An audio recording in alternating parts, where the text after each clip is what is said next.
Today's show once again focuses on you, the audience, as we share 5 life-changing experiences sent in by our listeners.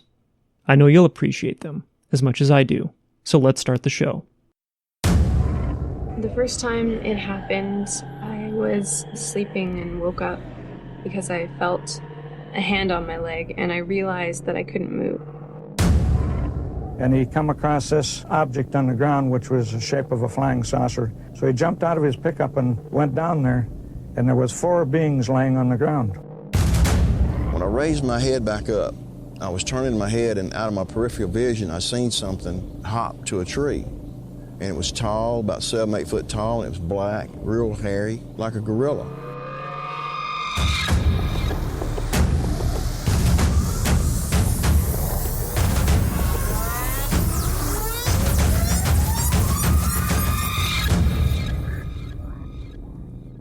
Welcome to the show. I'm your host, Nick Ryan, and this is episode 32.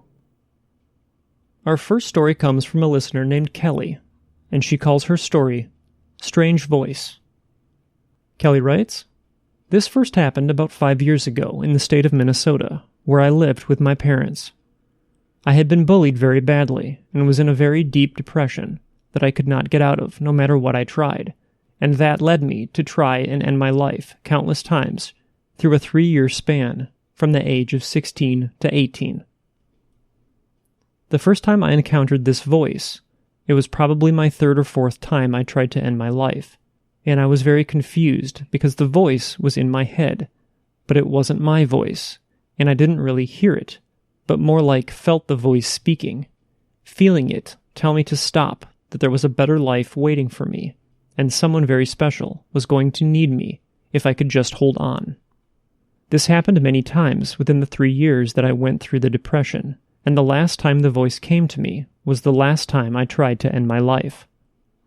I was 18, and I went outside to a little wooded area, and I had made up my mind that this was going to be it, because I had nothing left I wanted to live for. But at the very last second, I felt that voice so strongly in my mind say the word, "Stop." I dropped to the ground and put my hands on my head because it hurt from the intensity of the voice. Then much more softly, I could feel the voice tell me that my new life was waiting for me now, and I was going to meet someone very special. That voice saved me, and it was right because now I have moved to a different state, met my soon-to-be husband, and we are expecting our first child. The last 3 years have been some of the best of my life, thanks to that voice. Kelly, thank you so much for sharing such a personal experience with us. I know I speak for everyone when I say how happy I am that you found the peace and love that you deserve. And congratulations on your upcoming marriage, as well as the birth of your first child. Our next encounter comes from Katie, and she calls it The Ghost in the Waldorf House. Katie says, "Hello. I recently started listening to your podcast, and I've enjoyed it quite a lot. As I've been listening, though, it slowly reminded me of some things that surprised me to realize I had forgotten. In all honesty, it's easily explainable, as so many stories usually are, but I thought maybe you'd find it interesting. Anytime I mention a name, though, it's worth saying that I changed it for their privacy. This story takes place in Waldorf, Maryland. You see, when I was in late elementary school, early middle school, a close friend moved out of the neighborhood that she and I had both grown up in. She didn't move far, just across the road to another subdivision of a somewhat smaller house. Her parents had just split up. You know how the story goes. I don't really want to expose their family too much here. Her family and mine were really tight, though. We did everything together.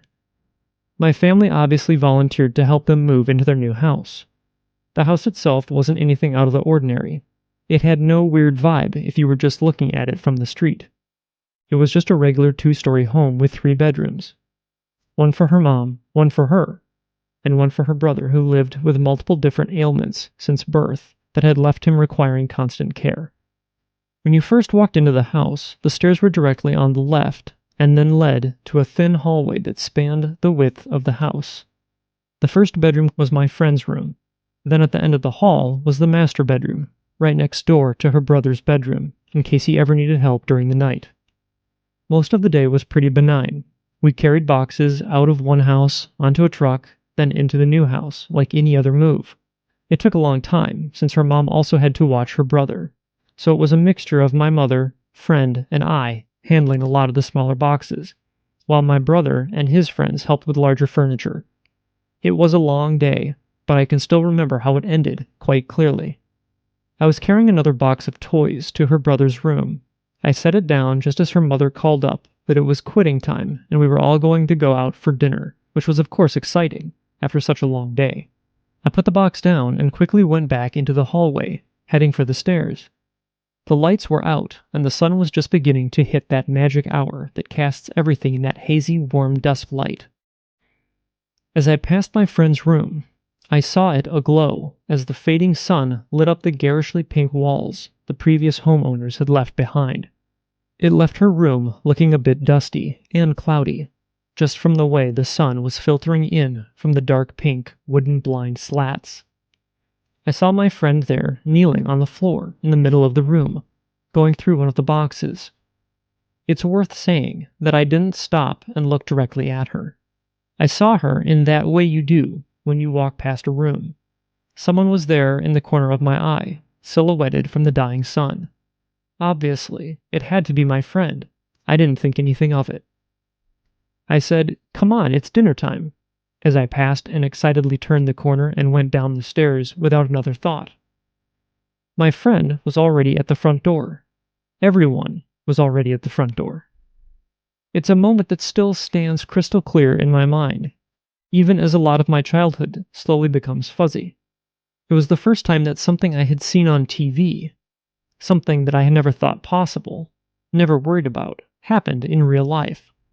Of course, being an excitable and scared kid, I told them about it, something I feel a little guilty about to this day. I got to go home. I got to sleep in a bed I wasn't worried about. My friend was stuck in a house that she had just been told, hours into moving, might have ghosts. Over the years, I've always wondered, if I had not said anything, would they have noticed the small things that followed? Would they have worried about the mac and cheese boxes that fall off the pantry shelves, or the sound of that old keyboard typing at night when no one was downstairs? Would the motion sensor singing fish in her brother's room scare them like it did whenever it started singing randomly for no reason? Small things that, had the thought never been planted, they might not have thought anything of it. Had I been the cause of some of their fear? All because I thought I saw my friend in her room when no one had been upstairs. They eventually moved out of that house. I never had another experience in it myself, but I did have another experience related to it, and this time I wasn't the only one. Years later, in my senior year of high school, I had a dream. In the same way that I wrote off the first experience, the second one could easily be explained as a simple dream, but I've always found it worth telling, or at the very least interesting. It is, after all, related to the house and that little girl. In this dream, I was with that group of friends that I knew back when my friend lived in that house. We were just kids again, playing in the streets as we always used to do. As I walked down the front steps of the house, I realized I had left my shoes inside, so I rushed back in to get them. Halfway up the stairs, time became tricky. I was still young, and yet somehow aware that it had been a long time since I had been in the house. It still had all its furniture, but the decorations that had made it my friend's own home were gone. The lights were out, and it was hazy once more from the dusk sun, as it had been the very first day.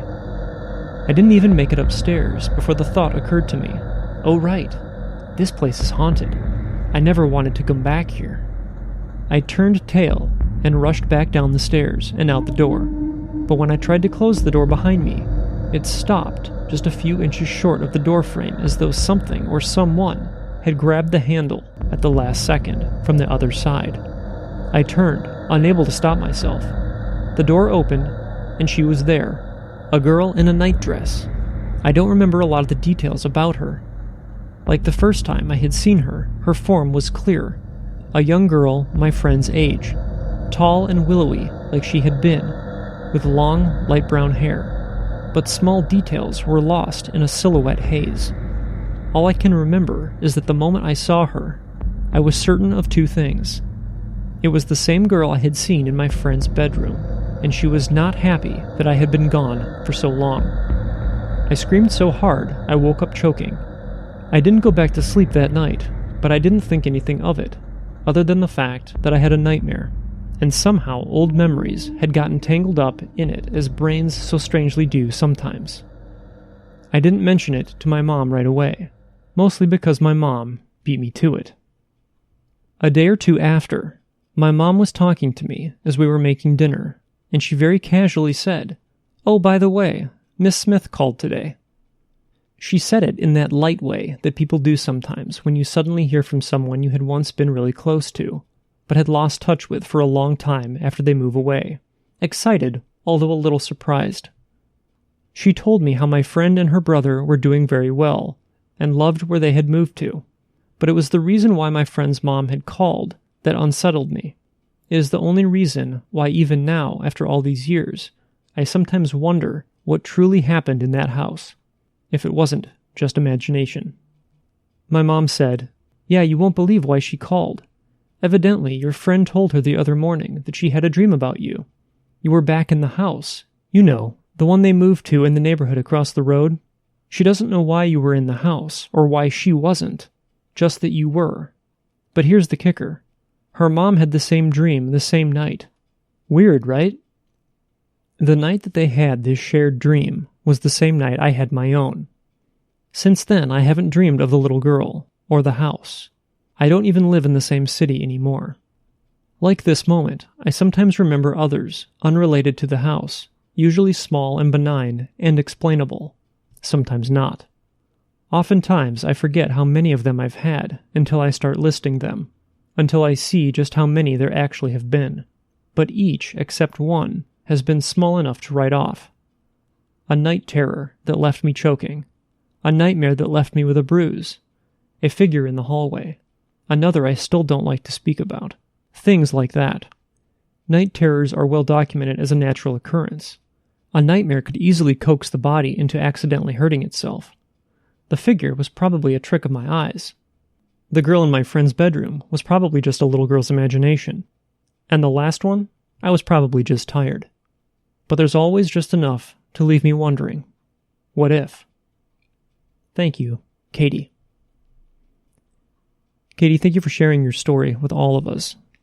And please let us know if you have any other experiences in the future. Our third story of the night comes from Marcia, which she calls Memories. Marcia writes, "Hi, I listen to your podcast at work, and I look into your stories every chance I get. This is a story I have never told anyone except my parents. Growing up, my dad was always a believer in the paranormal and the afterlife, and I grew up being a part of that world. My father and mother are of Hispanic descent, so ghosts and paranormal are part of our culture. My father always said I was gifted and that I could see beyond the normal plane. I grew up in a small town in California where nothing really ever happened. When I was 7 or 8, I was watching a movie in the living room, and I remember feeling like something was different. I remember feeling uneasy while looking down the hall of our home. At the end of our halls, there were 3 bedrooms. On my left was my parents' room, and on the right were the other 2 rooms, one being mine and the other being my brother's. I felt like I needed to go into my room, but being scared to do so. I felt like time stopped. I remember no longer hearing the TV or seeing the flicker of the TV. All I saw was this dark image at the end of the hall that moved to my room. I got up slowly and went toward my room, and the goosebumps began and my hair was on end. When I got to the door of my room, I couldn't breathe. I opened the door, and in the dark I could see this shadowy image standing before me. It was taller than me, and it looked down on me, and I could feel like it wanted to do harm. At that point, I was not one to be spooked easily, but I knew I was in trouble. I couldn't move or speak, even though I wanted to. As I stood there, I felt the dread rise, and it moved. It passed through me so quickly, it was like I had been punched and had the wind knocked out of me.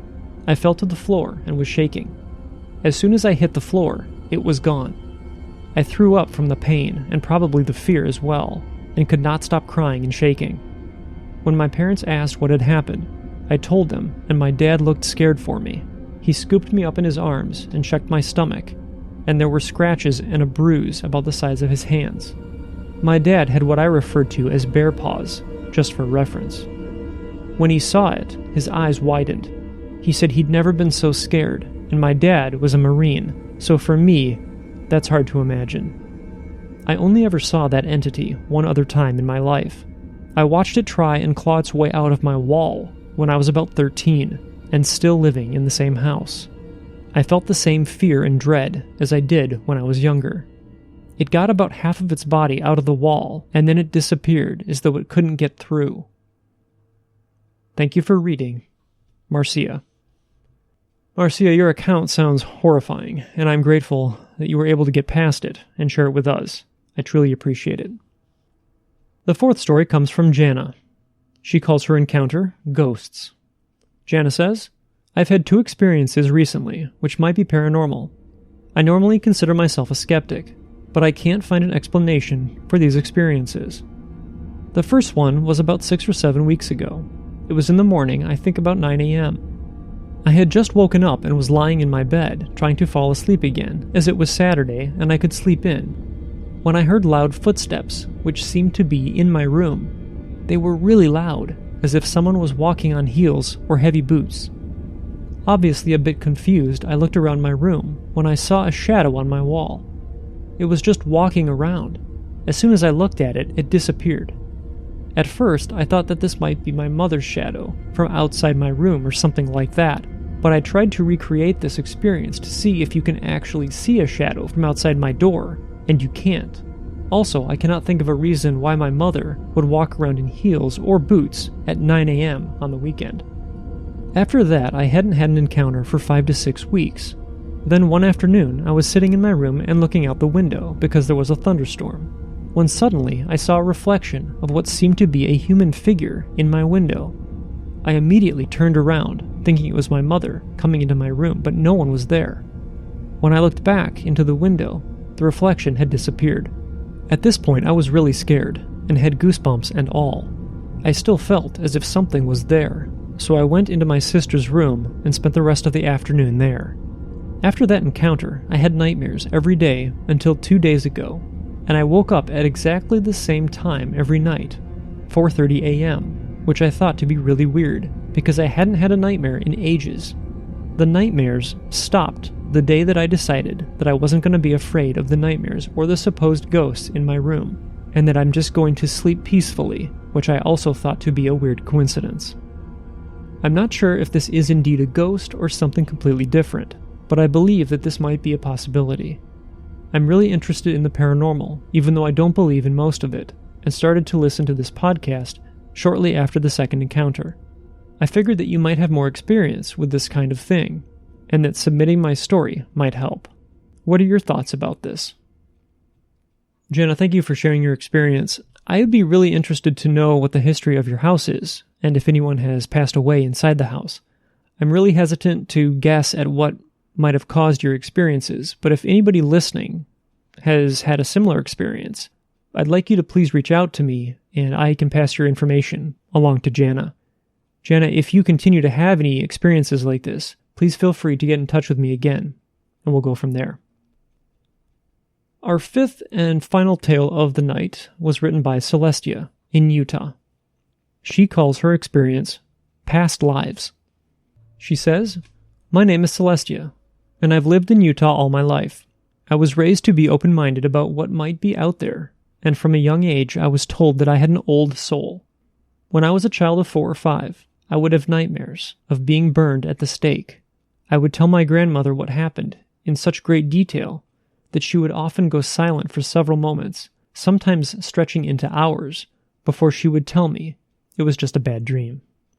I would also have dreams of being pushed into a furnace and a man's face leering at me as the door was shut. I would tell my grandmother about these as well, also in great detail, and she would have the same reaction.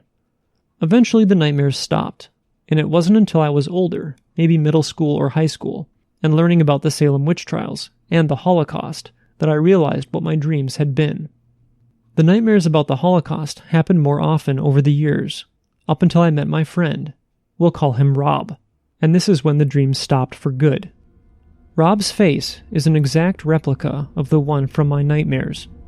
Strangely enough, when we first got to talking, he admitted that he'd had the same dream from the perspective of the man. He recalls vividly shoving me into the furnace and smiling in wicked joy as he shut the door and turned it on. He confessed that my screams still horrify him, and when we met, he was convinced I was a ghost sent to haunt him for the deeds of his past life.